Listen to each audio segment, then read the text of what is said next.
Namaste, my friends.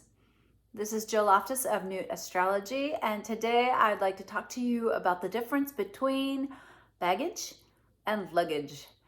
Now, this is not a travelogue. This is not about your next trip to wherever you're going. I'd love to hear about that and chat about that as well, though. But this is about the idea of emotional baggage or even literal baggage versus luggage.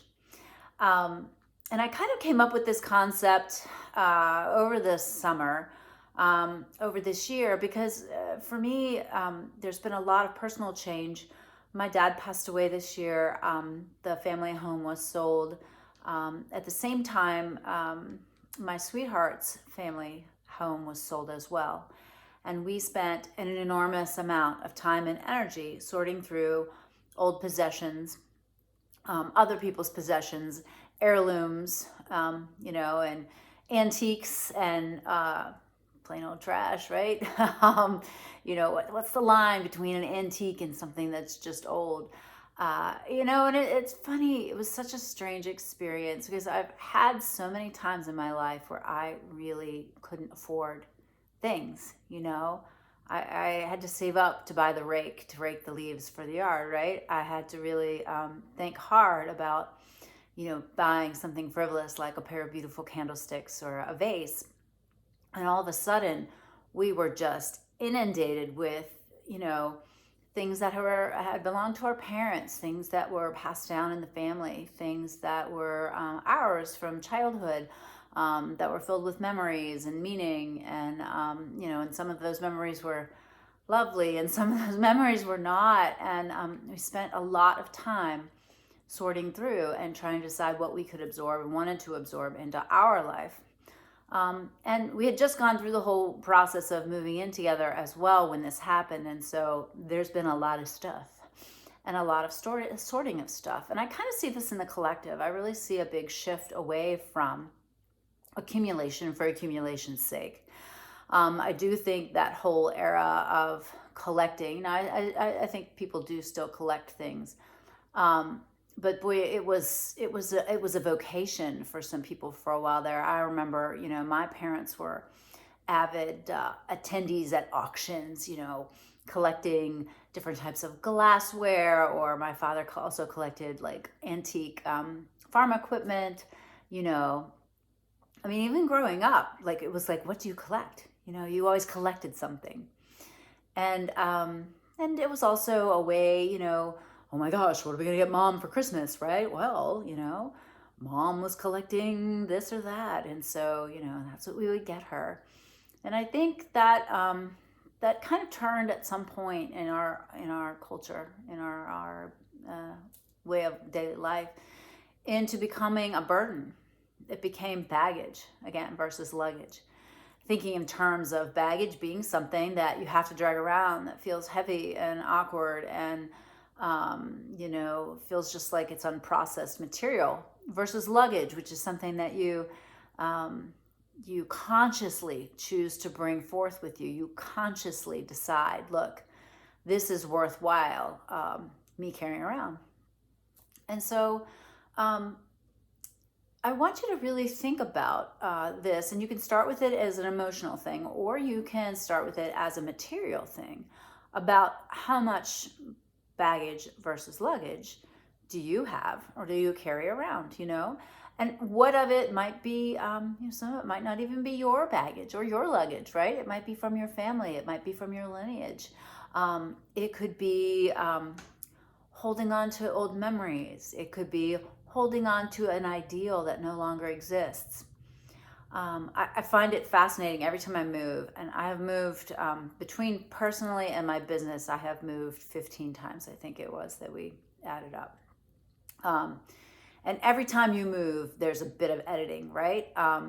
Even if you've already traveling pretty light, you move to a new place and it's like, well, there's no room for that particular chair, or I don't have a dining room anymore. What do I do with this whole dining room set? Or maybe your lifestyle changes and the dining room, as it did for me. And I remember when my children were younger, I enforced the dinner hour and, having a certain time that we all sat down at the table.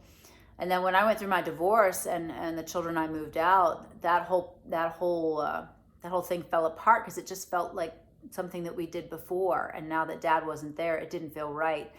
And, my children were getting to be surly teenagers. And yes, I would say that to their faces. They were getting to be surly teenagers, and sitting through a meal, it was, just indigestion inducing.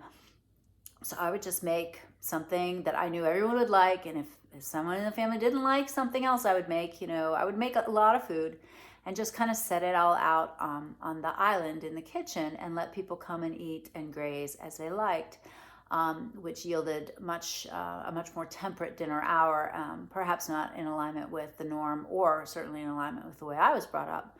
But it worked really well for our life and our lifestyle. And now we tend to kind of do the same thing. We don't always eat together. So again, all of a sudden, even though, I've had many beautiful dining room sets in my life, and my parents had one, and I just really didn't want it. It would not have been luggage. It would have been baggage. I would have had to find some place to put it. It wouldn't have been used or loved. And I think that's really the question, right? The question is usefulness. There's a term in yoga called a parigraha, and it's one of the yamas. And so the whole system of yoga is much more complex. It's not just, a little bit of stretching. It's not just physical practice, right? The whole system of yoga is an 8-limb system, and you think of it as like spokes out of a wheel. It's not like a, linear, step 1, step 2, yay, I've mastered yoga. But it's really is a whole system for solving human problems, is what Goswami Kriyananda used to call it, right? And so in the yamas, yama means control, and it's things that you need to really regulate.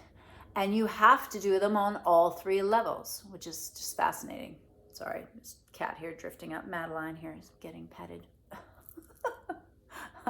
So, and I'll get into the yamas and niyamas. I'm sure a lot of you are yogis and might be familiar with this, but for those of you who are not, there are some pretty life-changing perspectives on the way and framework through which you should optimally live your life.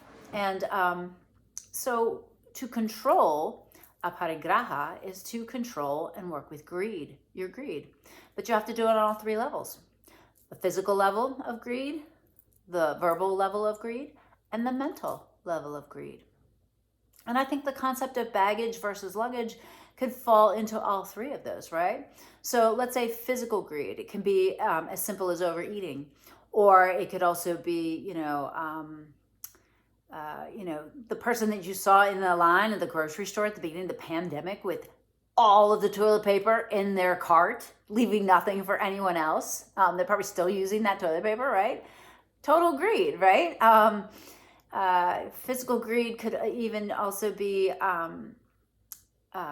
just could be so many ways. It could be having too many clothes. It could be never feeling like you have enough things, like you always want something that's bigger, better, never feeling that santosha, which is a niyama, we'll talk about that another time, that contentment with what you have, so you're always wanting more. Verbal greed can be always wanting to be talking. If you're talking over people or things like that, that can be a form of verbal greed. Needing to have the last word. Have you ever been around a person like that who absolutely has to have the last word, no matter what? And then the mental greed. And that's where I want to get into now, because it's really rather insidious, the way we can hold on to, we can be greedy about our suffering. We can be greedy about being right or wanting to believe that we are right. We can hold on to ideals that no longer are in alignment with our own personal value system. We can be greedy about holding on to hurts and grudges. I think of the practice of forgiveness as being one of the most important things that you can ever do for yourself spiritually, and also just plain old to be happy, because you're going to have to forgive yourself over and over and over for things that you kind of wish you had done a little better, or maybe could look back with through the crystal clear vision of looking from back to the past, from the future or from the present, and being like, like, what did I do? Like, how could I have done that? You have to be able to forgive yourself, and not doing that, not forgiving yourself, not letting it go, not accepting the fact that you did that, and okay, now what? That's baggage. That's not luggage. Okay. So think about that. Maybe think of some concepts that it might be time to let go of. It is Scorpio season, and a lot of those deeper subconscious things are a little bit more hovering at the surface. And if you're paying attention these days, the synchronicity, the magic, it's really afoot. We are really experiencing accelerated growth and accelerated movement. If you are willing and open to spiritual and soul growth, we are moving through the lessons at a rapid rate. And you really want to know what you want to take with you as we dream this new dream of the future, and make sure that you have luggage and leave the baggage behind. Well, I hope that you found this useful. Please give it a thumbs up if you liked it. Please share. Please comment below. Let me know your ideas, what you think of when I say baggage and luggage, like what comes to mind for you. If something pops into your head, I'd love for you to hear or to comment about that. Feel free to check out my website, subscribe to the newsletter, and of course, keep in touch. And I'll see you at the next video. Bye.